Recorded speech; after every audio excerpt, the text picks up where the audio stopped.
잠시 하나님 앞에 기도드리겠습니다. 하나님 아버지, 저희들을 수요예배 자리로 이끌어 주신 것 감사합니다. 하나님께서 저희들에게 주신 예배 순간들이 저희들에게 주신 날인 줄, 복 주시려고 주신 날인 줄 알고 소중히 여기게 하시고, 점점 모이기를 패하는 사람들의 말과 가르침으로 인해 점점 모이기를 패하는 일들이 우리나라 가운데 많이 있습니다.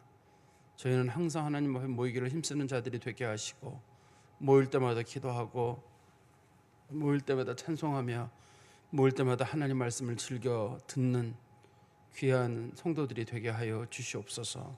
오늘 하나님 앞에 찬양 올려드린 여종들을 하나님 기억하시고, 그들의 찬양 속에 하나님을 향한 헌신의 맹세가 있었사오니 하나님 받으시고 영광 거두어 주시옵소서. 예수 그리스도의 이름으로 기도하옵나이다. 아멘. 우리 오늘 읽었던 사무엘하 7장 18절부터 마지막 29절까지 말씀을 통해서 다윗의 기도라고 하는 제목으로 하나님 말씀을 전해드리겠습니다. 우리가 이 말씀을 보려면 이제 앞에 있는 내용을 좀 봐야 되거든요. 앞에 하나님께서 다윗에게 내가 너에게 복을 주겠다라는 말을 듣고 다윗이 하나님 앞에 득시 달려가가지고 하나님 앞에 무릎을 꿇는 내용이에요. 그리고 하나님 앞에 감사의 마음을 표현하고, 그 다음에 감사의 마음을 표현한 것뿐만 아니라 하나님 해주신 김에 이것까지도 좀 해주십시오. 우리는 보통 경우 하나님 감사합니다 거기 멈추라고 기도할 때가 많잖아요. 사람들 가르칠 때도 항상 감사의 삶을 살아라 그러는데 다윗이 하나님 해주신 김에 여기까지 해주십시오. 너무 뻔뻔하다 그리고 우리가 볼 수 있잖아요. 근데 다윗이 말하기를 하나님께서 복 주신다고 하셨기에 내가 용기를 내서 또 구하는 겁니다. 하나님 해주시는 김에 좀 더 해주십시오. 그래서 다윗이 이제 자기나 가문뿐만 아니라 미래에 대한 큰 확증까지도 얻어가게 되는 그런 내용이 본문에 들어있거든요.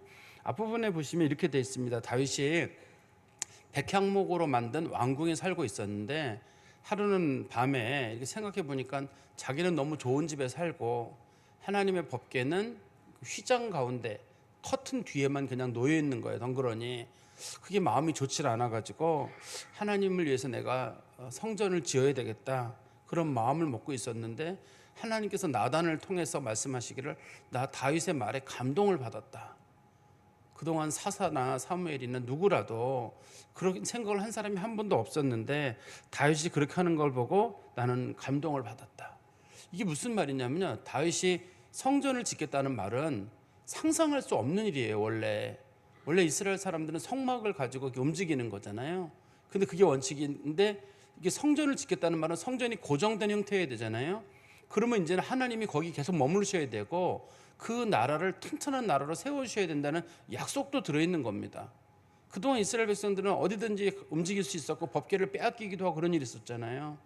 또 뭐 성막도 빼앗기기도 하고. 그렇지만 이제는 그럴 일이 없어요.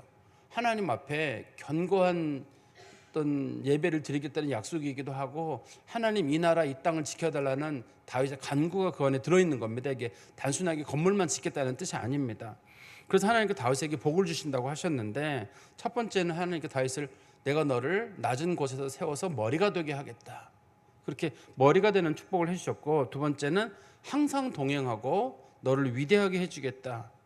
세 번째는 내가 너를 위해서 안전하도록, 누구도 너를 해하지 못하도록 내가 너를 지켜주겠다. 그리고 어디 가든지 평안하도록 너를 도와주고 내 자손이 복을 받을 것이고, 그 다음에 내가 너와 너의 후손들의 아버지가 될 것이다. 범사에 내가 모든 것들을 책임지는 아버지가 될 것이다. 이게 다윗이 하나님으로부터 이 6가지의 약속을 듣게 됐습니다. 그리고 난 다음에 다윗이 오늘 본문에 보면 하나님이 계신 그 휘장으로 가서 하나님 앞에 이제 기도하고 예배드리는 장면이 들어 있거든요. 요거는 하나는 감사가 들어 있고 하나는 간구가 들어 있습니다. 우리 한번 18절의 말씀해 보십시오. 다윗 왕이 여호와 앞에 들어가 앉아서 이르되 주 여호와여 나는 누구이오며 내 집은 무엇이기에 나를 여기까지 이르게 하셨나이까. 여기 지금 다윗이 여호와 앞에 들어가 앉았다고 할 때 당시에는 성막도 없고 장막도 없습니다. 그냥 다윗 성 옆면에 그냥 커튼을 쳐놓고 거기에다 그냥 임시로 그 여호와의 법궤를 거기다 갖다 놓은 겁니다. 당시에. 그래서 다윗이 들어가서 앉았다라고 할 때도 사실 우리가 의역을 한 거거든요. 그냥 다윗이 여호와께 가서 이런 뜻입니다. 원칙적으로는. 그래서 거기 가가지고 다윗이 앉아가지고 하나님 앞에 기도하는데, 기도하는 내용이 여기 보면 이제 크게 이 본문에 보면 크게 이제 두 가지로 본문의 내용이 구성되어 있죠. 하나가 뭐냐면 주 여호와여 나는 누구입니까? 제가 누구인지 알려달라는 뜻, 그런 건 아니잖아요. 이게 주여 나는 누구입니까? 라는 말의 뜻은 주여 나 같은 사람이 무엇이라고 이런 복을 주시고 이런 약속을 해주십니까? 그런 뜻이거든요. 제가 하나님 앞에 뭐를 했다고. 그래서 18절부터 사실 24절까지는 그 다윗이 그동안 자기뿐만 아니라 이스라엘 역사 전체를 이렇게 보면서 하나님께서 저 같은 사람이 뭐라고 이렇게 큰 복을 주셨습니까? 그런데 이거를 단순하게 지금 요 기도 사건만 보는 게 아니에요. 우리가 이런 경우가 있을 수 있잖아요.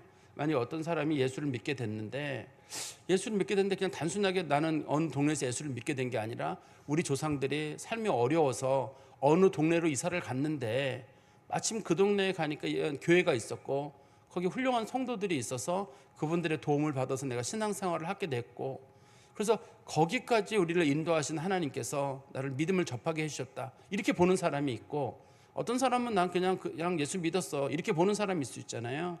역사를 보는 사람이 있습니다.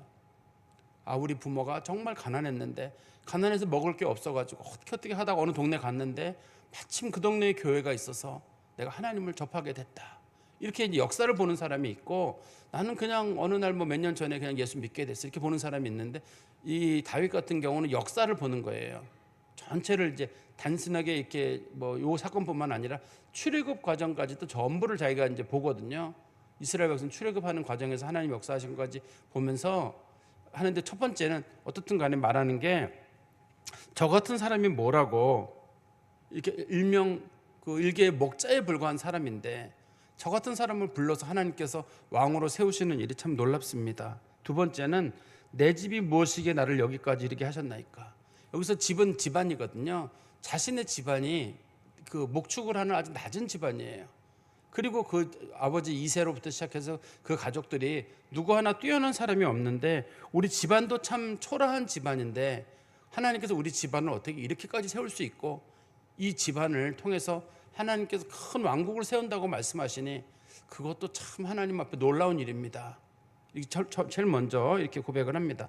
그리고 19절에 주 여호와여 주께서 오히려 이것을 적게 여기시고 또 주의 종의 집에 있을 먼 장래 일까지도 말씀하셨나이다. 주 여호와여 이것이 사람의 법이니이다. 그러니까 다윗이 말하기를 저를 이 자리까지 세우신 거, 왕으로 세우신 거, 우리 집안을 왕의 가문으로 세우신 거, 이거 참 감사합니다. 그런데 이것만 주셔도 큰일인데 이걸 적게 여기시고 조그마하다고 여기시고 여기다가 더 큰 복을 주셔가지고 먼 장래의 일까지, 단순하게 다윗 가문이 계속된다는 뜻만이 아닙니다. 다윗의 복은 이게 메시아를 통해서 영원 무궁이 그리스도의 나라와까지 연결이 되는 거거든요. 지금 우리 다윗을 통해서 이스라엘 백성들이 복을 받았다, 다윗의 후손을 통해서 복을 받다, 그 얘기만 하는 게 아니라 하나님께 다윗을 통해서 내가 영원한 왕국은 나중에 하나님 나라에 있는 그리스도의 왕국하고 연결이 되거든요. 그 그리스도의 왕국과 연결되는 그런 복을 하나님께서 주셨는데, 난 이거는 정말 상상도 못한다. 우리나라 그 성경책에 보시면 표현에 이것이 사람의 법이니이다 이렇게 되어 있습니다만, 사실은 이게 의문문으로 문장을 보면 더 맞는 문장일 거예요. 어떻게 이게 사람의 법이겠습니까? 라는 말은 우리나라 말로 바꾸면 이게 어떻게 사람이 상상이나 할 수 있는 일입니까?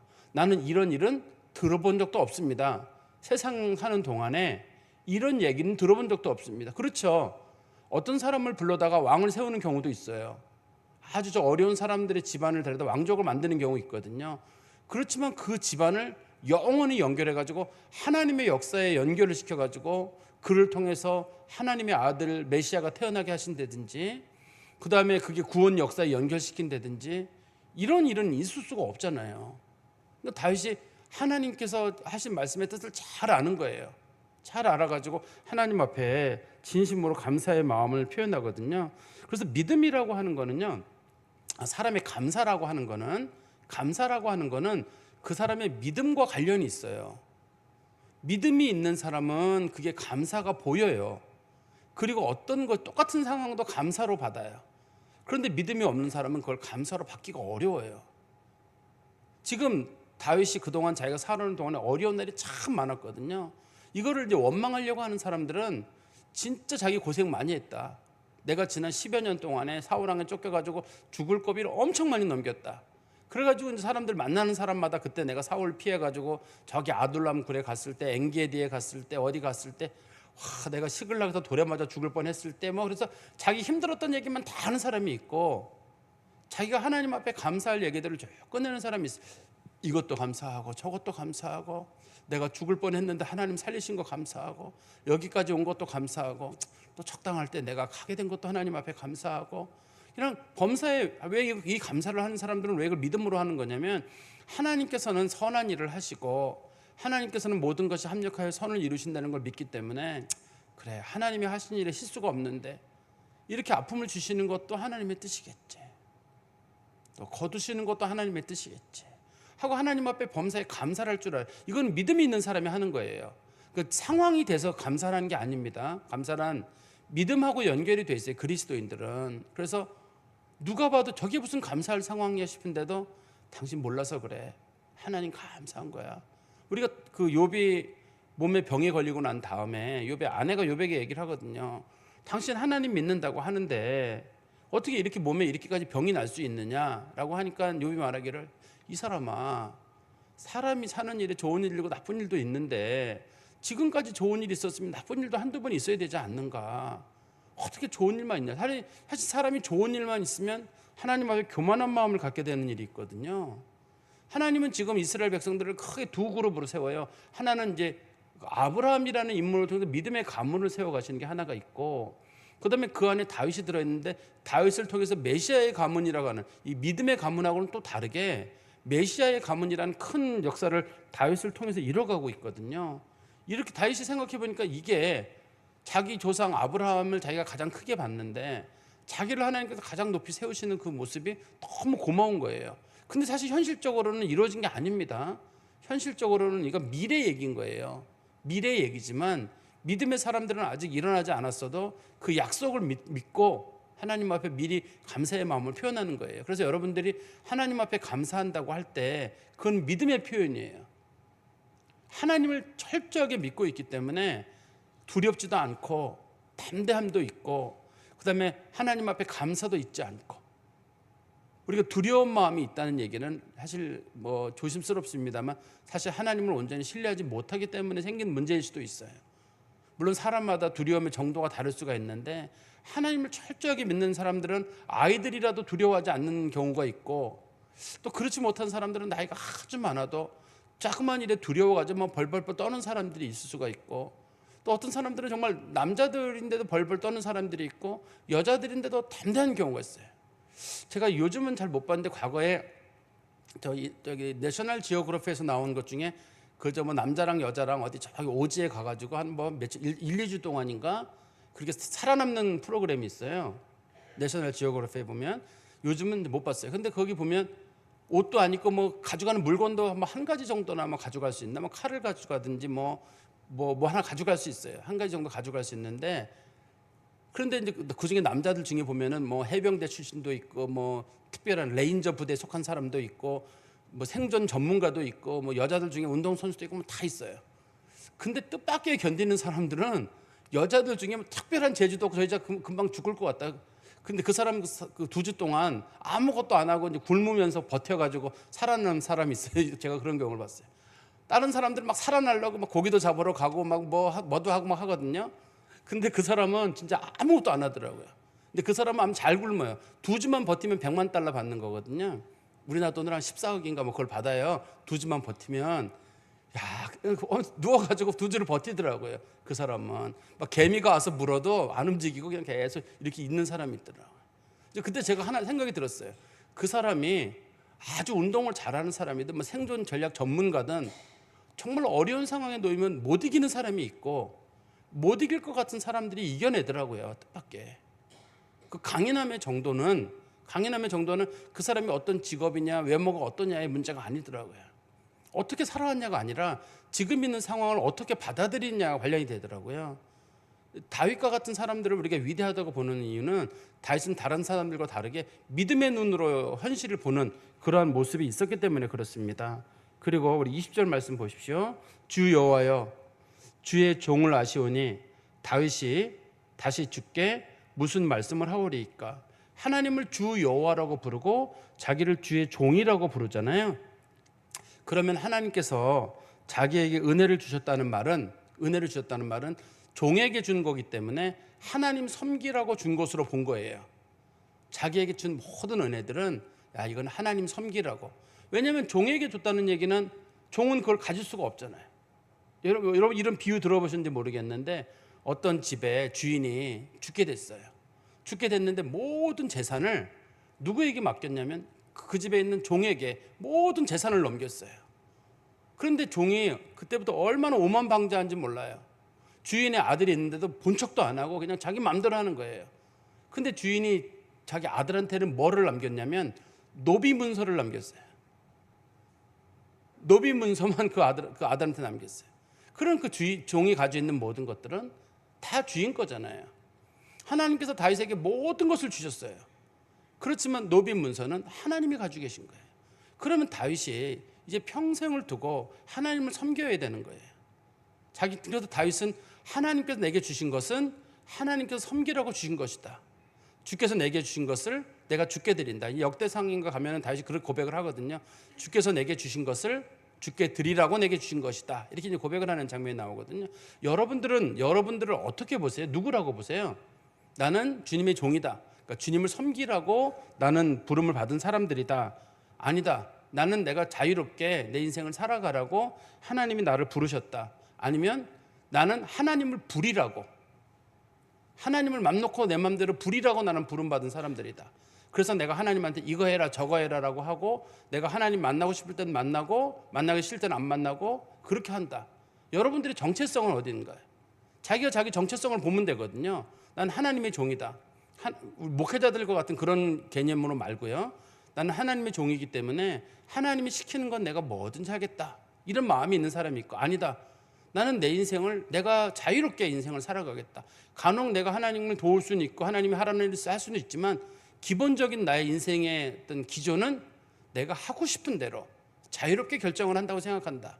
그런 분이 계실 거고, 아니다. 나는 하나님의 자유를 빼앗아서라도 하나님 앞에 때를 써서라도 무조건 내 마음대로 한다. 하나님께서 뭐 하시면 왜 그렇게 하셨느냐, 이렇게 해라 저렇게 해라 똑바로 해라, 그런 식으로 얘기를 하겠다. 이런 식으로 인생을 살아가는 분들이 잘 보시면 있습니다, 우리 주변에. 그래서 어떤 분들은 하나님 앞에 다윗처럼 그냥 머리를 숙이고 하나님 저는 주님의 종입니다, 시키는 대로 하겠습니다. 그래서 하나님 원망하지 않고 그냥 마치 체념하듯이 모든 걸 받아들이는 사람이 있어요. 근데 어떤 사람은 자기가 원하는 방향으로 일이 가지 않을 답답해해요. 그렇지만 순간순간 정신이 돌아와가지고 하나님 똑바로 하겠습니다 이렇게 순간순간 하는 사람이 있고, 어떤 사람은 일절 하나님 앞에 뭐 굽히는 거 없이 달라고만 하는 사람이 있습니다. 이건 이거 해놓고 저건 저거 해놓고 왜 안 했냐 그러고 그냥 입만 열면 온통 사람들에게도 불만이고 하나님께도 불만이고 그런 사람들이 있거든요. 그런 문제를 가진 이유는 자기 정체성의 문제. 난 누구냐 도대체? 난 하나님의 종이냐 아니면 하나님이 내 종이냐 도대체? 근데 제가 요즘 보면 우리 중에 상당수는 하나님을 우리 종이라고 하는 것 같아요. 하나님을 부를 때 하나님 아버지 부르지만 하나님 나와라 이런 식으로 부르는 것 같아요. 내가 기도한 지 벌써 일주일이 넘었는데, 내가 기도한 지 벌써 한 4, 5년 됐는데 왜 아직까지 응답이 없는 거냐, 이런 식으로 할 거냐. 그렇게 기도하는 사람이 있고, 하나님 앞에 정말 조용하게 머리 숙이고 하나님의 은혜를 구하는 마음을 간절하게 주여 도와달라 이렇게 부르짖는 사람이 있고, 우리가 하나님 앞에 참 기도하는 사람들의 그 태도를 보면 그 사람의 어떤 신앙의 정체성을 알 수 있을 것 같습니다. 그리고 21절입니다. 주의 말씀으로 말미암아 주의 뜻대로 이 모든 일을 행하사 주의 종에게 알게 하셨나이다. 지금까지 하신 분도 하나님이시고 알게 하신 분도 하나님이시다. 그 역사를 주관하시는 분이 하나님이시고, 그러니까 자기가 사울왕을 피해서 도망다닌 거, 골리앗을 이긴 거, 그 모든 것들을 하신 게 하나님이시고, 근데 그거를 알려주신 분도 하나님이신 거예요. 이거를 알려주지 않으면 모르잖아요. 근데 다윗은 믿음의 눈으로 보니까 이게 보이는 거예요. 아, 하나님이 하셨구나. 내가 한 것이 아니라 하나님이 이렇게 하셨구나. 제가 아까 처음에 예를 들었잖아요. 똑같은 인생을 놓고 봤을 때도 여러분 인생 가운데 가장 값진 게 뭔가요? 여러분 인생에서 나는 이게 제일 값진 겁니다 할 때 어떤 분은 저는 사는 동안에 제가 그때 생활은 넉넉하지 못했는데 우리 남편이 어떻게 해가지고 그때 개포동으로 이사 가서 1단지에 살게 했고 내가 어떻게 교회 1단지에 있는 교회를 다니게 된 게 그게 내 인생의 가장 복된 일입니다.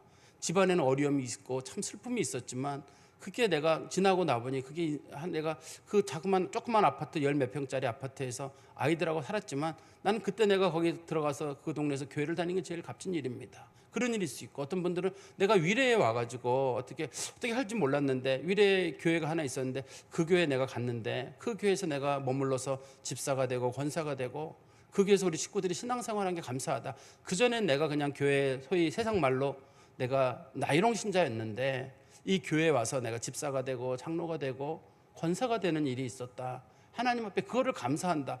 그리고 그거를 하나님 믿게 된 걸 제일 감사하는 사람이 있고 아니면 부부가 만난 걸 제일 감사하는 사람이 있고 아이들 낳은 걸 제일 감사하는 사람이 있고 자기가 부를 얻은 거 감사하는 사람이 있고 자기가 건강한 거를 제일 감사하는 사람이 있습니다. 이게 사람마다 종류가 있어요.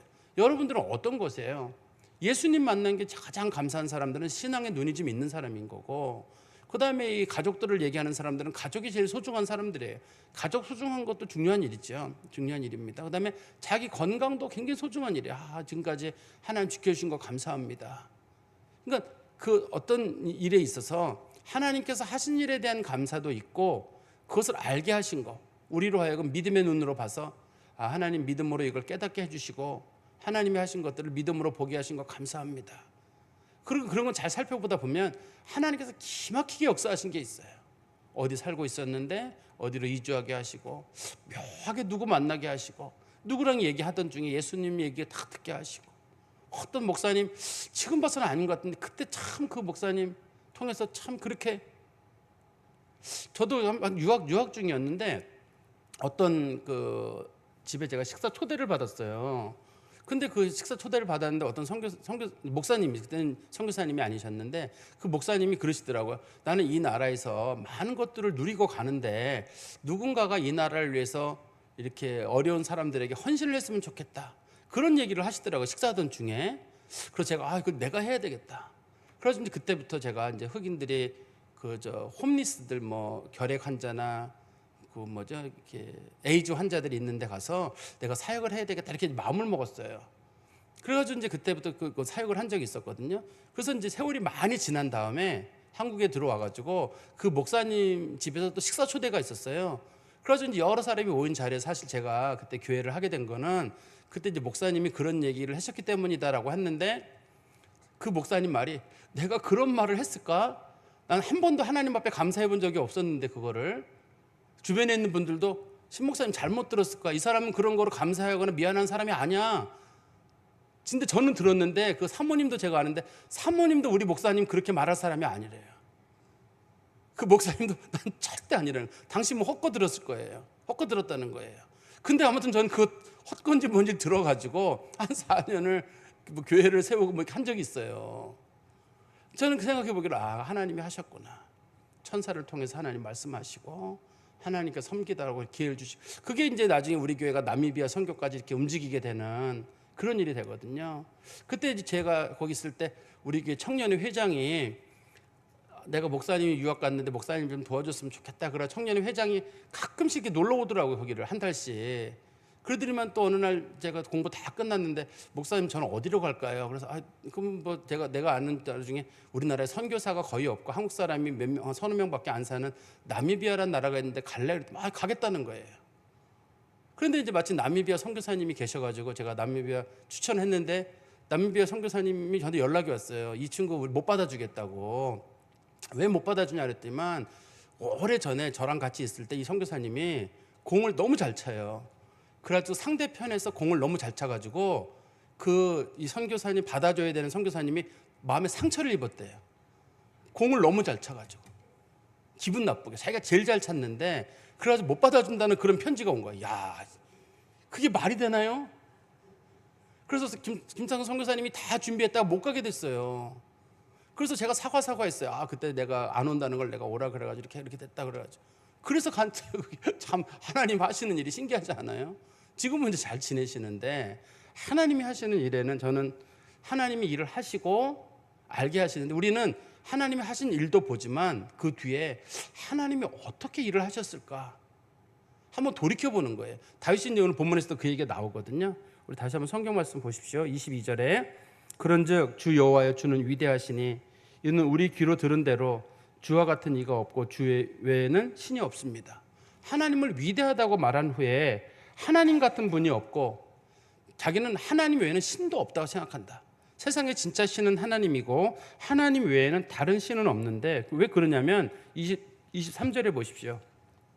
땅에 어느 한 나라가 여러 나라가 아니라 딱 한 나라를 골라가지고 주의 백성 이스라엘과 같으리까. 이스라엘과 같은 나라가 어디 있느냐. 하나님이 가서 하나님께서 친히 그 모세를 찾아가고 이스라엘 백성들을 찾으러 가셔가지고 말씀하시기를 자기 백성을 삼아 주의 명성을 내시며 그들을 위해서 큰 일을 행하시고 또 주의 땅을 위하여 두려운 일을 애굽과 많은 나라들과 그의 신들에게서 구속하신 백성 앞에 행하셨다.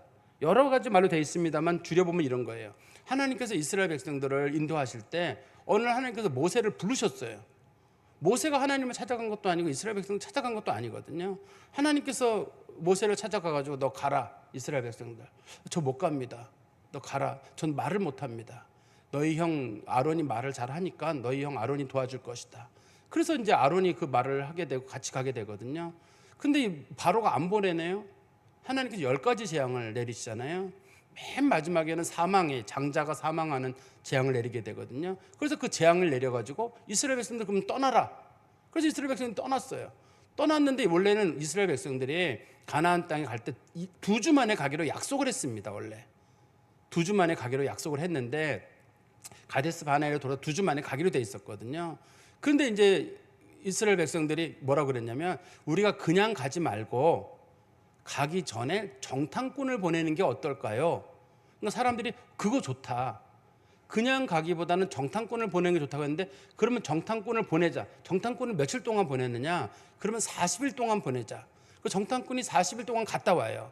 갔다 오면 정탐꾼들이 하는 말이 어떤 사람은 좋다고 얘기를 하고 어떤 사람은 좋기는 한데 우리가 가면 메뚜기 같아서 죽을 것 같다. 그래서 처음부터 끝까지 좋다고 얘기한 사람은 여호수아 갈렙뿐이고 나머지는 좋기는 한데 그 좋은 것 뒤에 칼이 숨어 있고 독이 숨어 있어가지고 우리가 못 이길 것 같다라고 하니까 백성들의 마음이 돌이키게 되거든요. 그래서 이스라엘 백성들이 40년 동안 광야 생활을 돌게 되고 하나님께서 이스라엘 백성들을 광야 생활을 하는데 적어도 성경에 보시면 60만 명 이상이 되는 성인 남자만 60만 명이거든요. 그 이상 되는 사람들이 광야길을 걸어가는 거예요. 그게 쉬운 일이 아니죠. 그 다음에 이스라엘 백성들이 가나안 땅에 들어갔는데 가나안 땅에 7족속이 있었거든요. 가는 곳마다 이기는데 이상하게 어느 족속들은 못 이기고 이기지도 못해요. 이스라엘 백성들이 가나안 땅을 완전히 정복한 건 지금 다윗 때 일이잖아요. 가나안 땅에 들어간 지 400년 만의 일입니다. 그러면 이스라엘 백성들이 힘이 없었느냐? 힘이 없던 게 아니에요. 하나님께서 그들을 남겨두신 이유는 성경의 여호수아서에나 언급이 되어 있기를 그들에게 나중에 그들이 하나님 앞에 잘못을 범하거든 가시와 같이 사용하려고 채찍으로 사용하려고. 그래서 블레셋 같은 사람들이라든지 여부수 사람이라든지 이런 사람들을 남겨두는 거거든요. 그래서 하나님은 다 이기지 못하게도 하시고 때로는 이기게도 하시고 그래서 이스라엘 백성들이 광야 생활을 다 마치고 가나안 정복까지 하게 되고 새로운 땅을 누리게 되거든요. 다윗이 이거를 생각한 겁니다. 그래서 여기 보면 저기 23절에 맨 뒤에 보시면 많은 나라들과 여기는 가나안 7족속이라는 뜻이에요. 그 다음에 그 신들에게서 가나안의 여러 신들 잡신들에게서 구속하신 백성 앞에서 행하셨사오며 24절입니다. 주께서 주의 백성 이스라엘을 세우사 영원히 주의 백성으로 삼으셨사오니 여호와여 주께서 그들의 하나님이 되셨나이다. 하나님께서 그들의 나라를 세우시고 하나님께서 친히 그들의 하나님이 되셨다. 하나님께서 그들의 하나님이 되시려고 이스라엘 백성들을 하나님께서 인도하셨다는 거거든요. 그러니까 하나님께서 하시는 일들은 참 기이한 방법으로 하셨고 지금도 우리가 생각해도 할 수 없는 일이에요. 이거는 하나님이시기 때문에 할 수 있는 일이고 지금도 우리가 상상해 볼 때 60만 명의 사람들이 그 길을 갈 수 있을까? 또 우리에게 그 광야 길을 가라고 할 때 생각보다 쉽지 않아요. 여러분들이 아무리 좋은 텐트를 가지고 차박을 하고 무슨 텐트를 치고 간다 하더라도 40년은 어렵습니다. 한두 주 정도는 어떨지 모르겠는데 어려워요. 거 가는 길에 아이들도 낳아야 하고 가축도 키워야 하고 먹을 것 없이 그 길을 걸어가는데 음식이 매일 똑같아요. 음식 차릴 걱정은 없어요. 매일 만나라고 하는 음식을 주시는데 그 음식의 맛이 달아요. 좋죠. 근데 매일 먹는 음식이 다르면 참 견디기 힘들어요. 하나님께서 여러분들의 매일 물 대신에 콜라나 사이다를 주신다고 생각해 봐요. 한편으로는 시원하고 좋다 싶은데 콜라 사이다를 매일 먹을 수 없는 것처럼 만나도 음식이 달거든요. 이게 하나님께서 왜 단 음식을 줬냐면 영양이 들어있는 음식을 줘야 되기 때문에 단 거를 준 거예요. 이스라엘 백성들이 그거 먹고 그 길 가는데 하나님께서 신비한 방법으로 하나님께서 일하시는데 이거는 하나님 외에는 그런 게 없더라. 다시 하나님 앞에 감사하는 마음이죠. 그 다음에 우리 성경 말씀 보십시오. 25절에 이제 25절부터는 상황이 이제 바뀌는 거예요. 24절까지는 지난 일에 대한 감사. 이스라엘 백성들의 출애굽뿐만 아니라 자기를 이 자리까지 세워주신 거에 대한 감사고 25절부터는 하나님 앞에 자기가 새로운 간구를 하는 거거든요. 그러면 새로운 간구를 하려면 지난 일에 대한 감사가 거기 먼저 들어있어야 되잖아요. 그래서 앞으로 뭐 하나님 이런 거 전해 주십시오 하려면 하나님께서 너는 지난 일에 대한 감사가 있느냐. 그러니까 다윗이 지난 일에 대한 감사가 있어요. 이스라엘 민족들을 인도해 주신 거에 대한 감사, 자기를 이만큼까지 세워준 거에 대한 감사, 자기를 살려주신 거에 대한 감사가 그 안에 들어있어요. 믿음 안에서. 그래서 우리도 소위 그리스도인이라고 불려지는 사람들은 그리스도인들은 믿음의 눈으로 하나님의 일을 역사의식을 가지고 보는 거예요. 그래야지만이 다윗이 나는 그러면 이제 무엇을 할 것인가가 생각이 될 거 아니에요. 하나님께서 모세에게 주신 역사의식은 이스라엘 백성들을 출애굽하는 것까지가 모세의 일이에요. 거기까지가 모세의 일이에요. 이제는 이스라엘 백성들 나라를 세우고 나라의 기틀을 견고하게 세우고 이 사람들이 믿음 생활을 할 수 있도록 믿음 생활하는 틀을 만드는 거 있잖아요. 그거를 다윗은 자기가 해야 될 일로 본 거예요. 다시 한번 잘 들어주세요. 우리가 아브라함이라는 사람을 위대하다고 보지만 아브라함은 이삭을 바치고 믿음의 조상이라는 것밖에 없어요. 모세라고 하는 사람은 이스라엘 백성들이 하나님 섬길 수 있는 율법과 관련된 십계명과 관련된 그런 것들을 하나님께 받아가지고 예배의 틀을 만들어 놨거든요. 근데 그거를 세련된 형태로 계속적으로 이루어지도록 실무적인 부분을 만들어 놓은 거는 다윗이에요. 왜냐하면 이 모세 시대에는 그때 광야에 살고 있었기 때문에 가나안 땅에 들어가서 어떻게 새로운 환경이 될지 몰랐거든요. 그래서 이스라엘 백성들은 가나안 땅에 들어가서 유월절을 못 지켜요. 광야에서 한 번은 지켰어요. 광야에서 유월절 2번 지켰거든요. 연속으로 그 2번째 해에 2번 지키고 그리고 유월절을 못 지켜요. 유월절을 지키려는데 가축이 있어요 말이죠. 한 번 유월절 지키려면 가축이 최소한 20-30만 마리는 들어가거든요. 근데 그걸 어떻게 해요? 안 되니까 가나안 땅에 들어가면 하자 했는데 막상 들어가 전쟁하고 뭐가 다 잊어버렸네요. 유월절을. 그래서 이스라엘 백성들이 유월절을 못 지켜요. 이스라엘 백성들이 유월절 제대로 지키는 거 다윗 때 일이에요. 그리고 다윗 때 그다음에는 유월절 언제 지키느냐? 요시야 왕 때 가서 이래요. 요시야 왕 때 가면은 그 이스라엘 역사가 망하기 바로 직전에 성경에 뭐라고 되어 있냐면 요시야 때 유월절을 지켰는데 다윗 때 지키고 나서 처음 있는 일이다. 이렇게 돼 있거든요. 그러니까 사람들이 유월절을 잘 못 지켰어요. 하나님 앞에 절기를 지킨다 하지만 못 지켰는데 다윗은 어떻든 간에 할 수 있는 예배나 하나님 섬기는 그 틀을 다 맡겨놨는데 이게 다윗이 바라본 역사의식이라는 거예요. 나는 지금 이 시점에서 무엇을 할 것인가. 제가 목회자로서 나는 우리 교회를 크게 만들겠다. 이게 역사의식으로 생각하는 사람이 있고 아니다 나는 우리 교회 틀을 어떻게 만들어 성도들의 마음을 어떻게까지가 바꾸는 게 내가 하는 일이고 그 다음 일은 다음 후에 오시는 목사님이 하시는 일일 것이다 하고 이렇게 제가 생각하는 어떤 선이 있거든요. 여기까지가 내 일이고 그 다음은 새로운 목사님이 오셔서 그 일을 하시기를 하나님께서 그런 목사님을 보내주시기를 그런 바라는 마음인데 그게 제가 가지고 있는 역사의식이에요. 그런데 어떤 사람은 자기가 모든 걸 다 해야 되는 역사의식이 있어요. 내가 아브라함도 되고 내가 모세도 되고 그리고 내가 여호수아도 되고 내가 다윗도 되는 거예요. 그래가지고 그냥 믿음의 조상도 되고 가나안 땅에도 들어가가지고 하나님께도 모세야 들어가지 마라. 아니요, 전 들어가야 돼요. 들어가서 그 영광을 제가 다 누려야 되고요. 내가 그 나라의 왕도 내가 돼야 되고요. 막 그런 사람이 있는데 하나님께서는 모세는 거기까지가 모세의 선이 있고 여호수아도 여호수아 선 딱 끊으시고 그 다음에는 사사들의 시대를 두고 하나님께서 어느 시가 되면 다윗을 주는 것처럼 하나님이 세우시는 시대가 있거든요. 자기의 선이 어디까지인지를 끊어서 볼 수 있는 것, 그것도 이제 그리스도인들의 자세가 아닌가 싶습니다. 25절에 보시면 여호와 하나님이여 이제 주의 종과 주의 종의 집에 대하여 말씀하신 것을 영원히 세우시며 말씀하신 대로 행하사. 지금 다시 얘기하잖아요.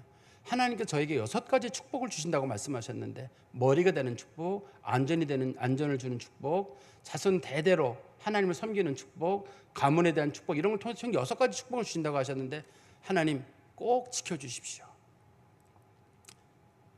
처음에는 다윗은 하나님 앞에 감사합니다 라고 얘기를 했는데, 하나님 이제는 제가 그걸 감사의 선을 넘어서 하나님께서 우리 가정에게 그 이상의 복을 주십시오.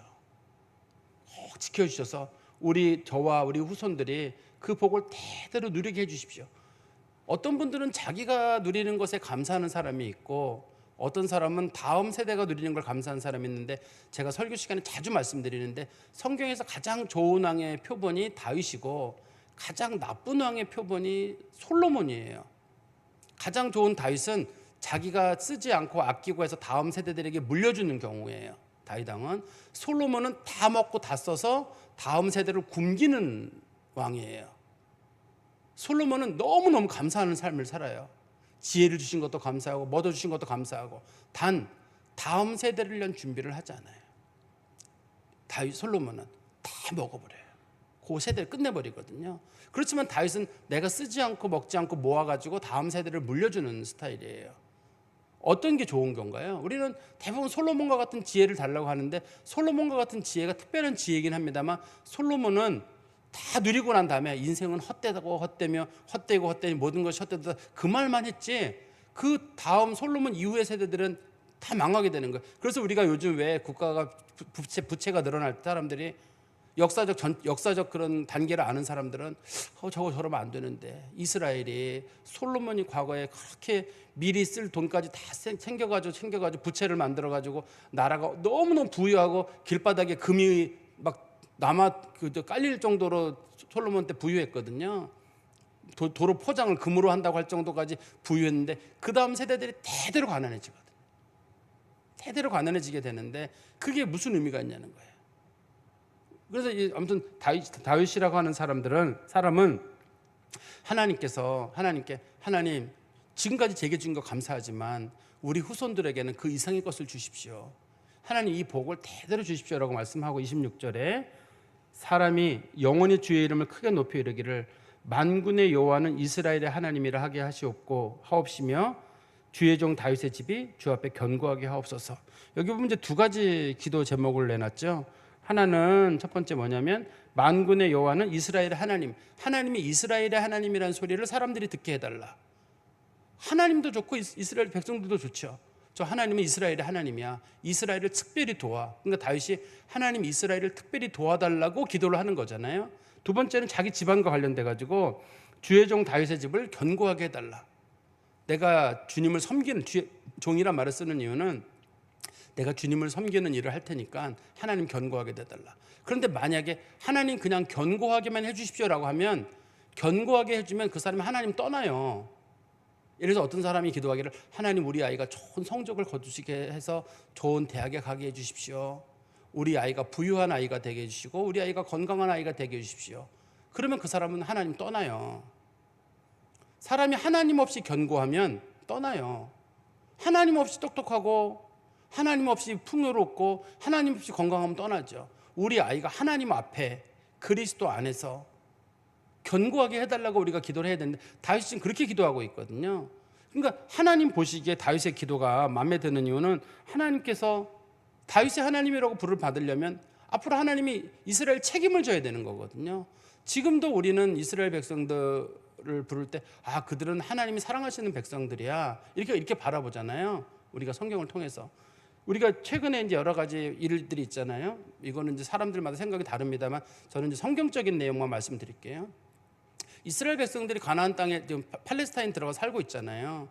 근데 이제 우리가 성경적인 역사를 알고 있는 사람들은 이스라엘 사람들이 원래 하나님으로부터 약속의 땅을 받았기 때문에 팔레스타인으로 들어가 사는 게 옳다. 우리는 이렇게 생각하는 경향이 사람들이 있고, 어떤 사람들은 거기에 팔레스타인 사람들이 거의 2000년 가까이 살고 있는데 이스라엘 백성들이 갑자기 왜 그 땅에 들어가 가지고 내 땅이냐 그래 가지고 거기서 분란을 일으켰느냐, 이스라엘 백성들 빨리 떠나라, 이렇게 보는 사람들이 우리나라에 꽤 많아요. 기독교적인 생각을 가진 사람들은 거기 원래 이스라엘 사람들 땅 아니야? 이렇게 보는 사람들이 있고, 기독교인들 내에서도 그래도 거기는 원래 팔레스타인 사람들이 살던 건데 이스라엘 사람들이 거기 들어가고 자기 땅이라고 우긴 거는 이거 문제가 아닐까? 이렇게 이제 보시는 분이 계실 수 있거든요. 그렇지만 이 이스라엘 백성들은 분명히 하나님께 다윗에게 약속하시기를 내가 그 땅을 너와 너의 후손들에게 준다고 약속하셨기 때문에 그걸 신앙적으로 바라보는 사람들은 이스라엘 땅을 소중히 여기고 그 땅으로 돌아갈 마음이 있는 거예요. 이제 그 우리가 19세기 말이나 20세기 초반에 원래 이제 이스라엘 사람들은 그 유럽에서 거의 직업도 못 구하고 사람들에게 이렇게 노예들처럼 비참한 생활을 거의 1500년, 2000년 가까이를 지냈습니다. 이스라엘 사람들은. 우리는 일제 36년을 보냈지만 유대인들은 2000년을 그렇게 보냈어요. 다른 곳에서. 그렇게 보냈는데 그때 이스라엘 사람들 중에 지도자들이 우리가 이렇게 됐다가는 민족이 멸절을 당할 것 같다. 나라를 세우자. 그랬는데 어디가 좋겠냐 하다니까 누군가가 아프리카에 우간다라고 하는 곳이 있는데 그리로 가면 좋겠다. 그런 얘기가 나와가지고 그럼 우간다로 서로 이주하자고 해서 이제 우간다 이주 계획을 세웠어요. 그런데 어떤 사람이 주장하기를 그러지 말고 우리 가나안 땅으로 돌아가는 게 어떠냐. 근데 거기 가나안 땅에는 팔레스타인이 살아있고 무슬림들이 있는데 갈 수 있겠느냐. 그러니까 누군가가 그러면 돈을, 당시에 영국이 지배하고 있었거든요. 영국의 돈을 1차 세계대전 비용을 좀 부담을 하고 우리가 갈 수 있도록 하자. 그래서 영국에서 좀 허락을 해주고 그래서 이제 가는 쪽으로 됐는데 그래도 일이 잘 정리가 안 됐어요. 가는 일이 정리가 안 됐습니다. 그러던 중에 2차 세계대전이 일어나면서 유대인들 600만 명이 죽었거든요. 이제 유대인들은 어디로 갈 수가 없어요. 유대인들이 600만 명이, 당시에 유대인들이 전 세계에 1400만 명이 있었나 그러거든요. 근데 그중에 600만 명이 죽었으니까 그 사람들이 이건 안 되겠다. 그래서 사람들이 자, 우리도 돌아가서 나라를 세우는데 우리는 이제 누구에게도 지지 않고 철저하게 무장을 하고 우리는 거기 가서 나라를 세우자. 그래서 이제 이스라엘 땅으로 온 거예요. 지금 가나안, 팔레스타인 지역으로. 근데 그 중에도 지도자들 중에 두 부류의 사람들이 있었어요. 우리는 이 나라를 여기다 세우고 이 나라를 다시는 빼앗기지 말자. 우리가 홀로코스트처럼 600만 명이 죽은 사건이 있었기 때문에 우리가 전부 여기서 전멸하더라도 이 나라를 지킨다. 다시는 안 떠난다 하는 사람들이 있고, 어떤 사람들은 나라를 세우지 말자. 그 사람들을 우리가 이제 무정부주의자, 아나키스트라고 부르거든요. 그 사람들은 그냥 무슬림들하고 어울려 같이 살자. 그 사람들하고 싸우지 말고 어울려 살자. 그런 사람들이 우리가 과거에 죽은 일이 있는데 되겠느냐, 무슬림들하고 되겠느냐 하는데 그래도 한번 해보자, 이런 사람들이 있었거든요. 근데 어떻든 간에 중심적인 역할을 한 사람들은 이스라엘 나라를 세우려고 하는 사람들, 그 사람들이 중심 인물이 돼가지고 나라를 세우는데, 나라를 세운 그 다음 날 무슬림들이 총 공격을 해가지고 전쟁을 벌이게 되거든요. 나라 세운 그 다음 날. 그러니까 이스라엘 사람들은 또 첫날부터 전쟁을 하게 된 거예요. 그래서 이제 무장을 하고 지금까지 온 건데, 우리 그리스도인들이 봤을 때, 성경적인 내용을 봤을 때 지금 이스라엘이 성경에서 말하는 이스라엘이냐를 우리가 논의할 수는 있어요. 그렇지만 하나님께서는 그중에 택한 자들은 다시 구원하신다는 역사가 들어있거든요. 그리고 그것뿐만 아니라 어떤 나라를 빼앗겼던 사람들이 신앙인을 떠나서도 자기 나라로 돌아간다고 하는 거를 문제 삼을 수는 없어요. 그 민족들이 그렇게 한다는 거를. 우리가 일제 36년을 지내고 우리가 해방을 하려고 하는데 누군가가 말하기를 그냥 일본 식민지로 살아. 이왕 36년 살았는데 뭐 좀 잘 사는 나라에서 그냥 살면 되지 뭘 굳이 이렇게 해방을 하려고 그래. 지금도 우리가 위구르라든지 티벳이라든지 이런 데가 해방을 못하고 있잖아요. 그렇지만 사람들이 관심이 없잖아요. 우리가 관심이 없거든요. 그 사람들이 해방하고 안 해도 관심이 없어요. 우리나라가 그랬을 때도 누구도 관심이 없습니다. 그냥 우리들끼리 하나님께서 때가 돼서 주변에 있는 나라들과 좋은 대통령이나 이런 사람들을 통해서 나라가 해방되는 거예요. 그때도 누군가가 또 그걸 공산국으로 만들려고 하고 막 그럴 때에도 정말 그런 정신을, 당시에는 공산주의가 뭔지도 모르는데 그걸 알고 있는 사람이 지도자가 된 거죠. 우리나라에. 이 공산주의는 큰일 난다 이거는. 그러니까 그 나라가 잘 세워져서 지금까지 우리가 온 거란 말이에요. 위기 순간들이 있어요. 우리나라도. 다윗도 하나님 앞에 자기가 볼 때 하나님께서 이 나라를, 이스라엘이라는 나라를 잘 세워져 가기를, 자기 한 대에서 끝나는 게 아니라 그 다음 세대까지 잘 세워져 가기를 바라는, 자기 세대에 대한 감사만 있는 게 아니라 다음 세대를 향한 꿈도 거기에 들어 있습니다. 그리고 다시 28절 보십시오. 27절에 보시면 만군의 여호와 이스라엘의 하나님이여 주의 종의 귀를 여시고 이르시기를 내가 너를 위하여 집을 세우리라 하셨으므로 주의 종이 이 기도로 주께 간구할 마음이 생겼나이다. 처음에는 제가 하나님 앞에 이런 얘기를 감히 구할 생각도 없었는데 하나님께서 나단을 통해 말씀하시기를 내가 내 집을 복을 주겠다라고 하는 순간에 내가 그래요? 복을 주신다고 한다 그러면 내가 복을 많이 받아야 되겠다. 우리 후손들이 대대로 복을 누리시도록 내가 하나님 앞에 감히 구할 마음이 생겼습니다. 하나님께서 복을 주신다고 하셨다는 그 말 때문에 내가 용기를 얻었습니다 라고 다윗이 기도를 하는 겁니다. 그리고 28절입니다. 주 여호와여 오직 주는 하나님이시며 주의 말씀들이 참되시니이다. 주께서 이 좋은 것을 주의 종에게 말씀하셨사오니 하나님은 약속을 지키신 분이시고 6가지 복을 주신다고 약속하셨기 때문에 이제 27절입니다. 청컨대 종의 집에 복을 주사 주의 앞에 영원히 있게 하옵소서. 주 여호와께서 말씀하셨사오니 주의 종의 집이 영원히 복을 받게 하옵소서. 하나님께서 복을 말씀하신 대로 제가 주 앞에 구했으니 하나님 저희와 우리 후손들이 대대로 하나님의 복을 받게 해주십시오.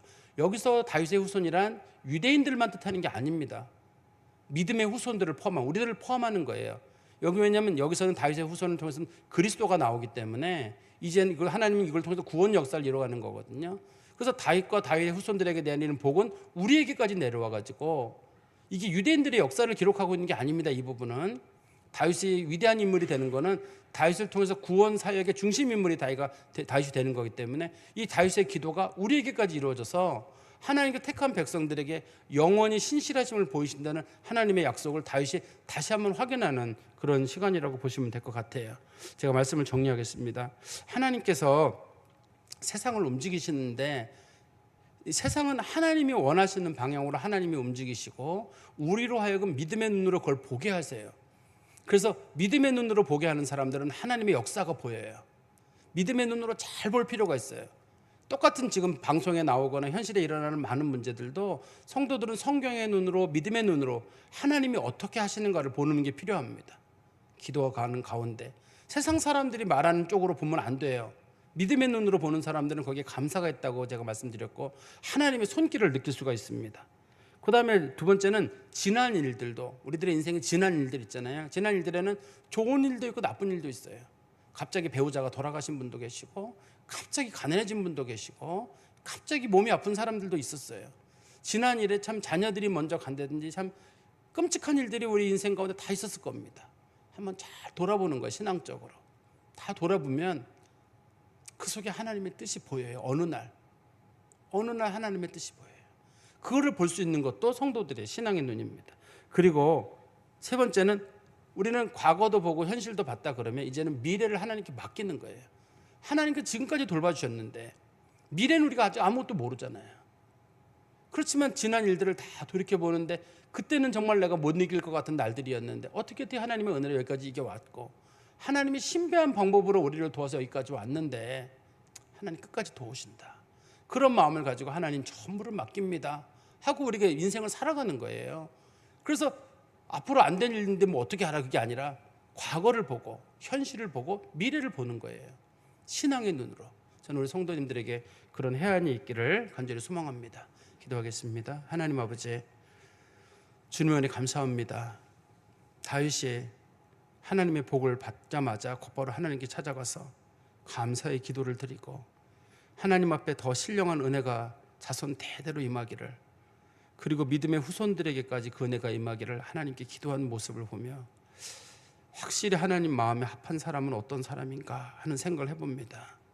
보통 사람들은 그저 감사하는 거로 그치는데 다윗은 감사를 넘어 하나님이신 은혜를 신령한 것으로 만들고 하나님을 더욱 높이고 하나님 마음을 읽어가는 모습을 보면서 역시 하나님께서 다윗을 귀히 보신다는 사실을 잘 알게 되었습니다. 우리도 하나님 앞에 감사에만 머무르지 않게 하시고 하나님께서 그 이상의 어떤 것들을 원하시는지 하나님의 마음을 잘 헤아릴 줄 아는 믿음의 성도들이 되도록 도와주시고 우리가 그 믿음 가운데서 저희들의 미래마저도 하나님께 온전히 맡기는 지혜로운 성도들이 되게 하여 주시옵소서. 예수 그리스도의 이름으로 기도하옵나이다. 아멘.